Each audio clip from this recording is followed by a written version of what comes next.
Hello, the video this time I made a vector action cartoon. You can see in the following video. First, I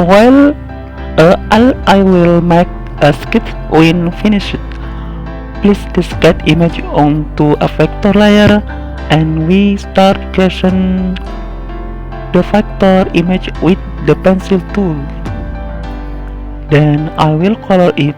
I made a mix of purple and orange to make it more interesting. More detail can see this video.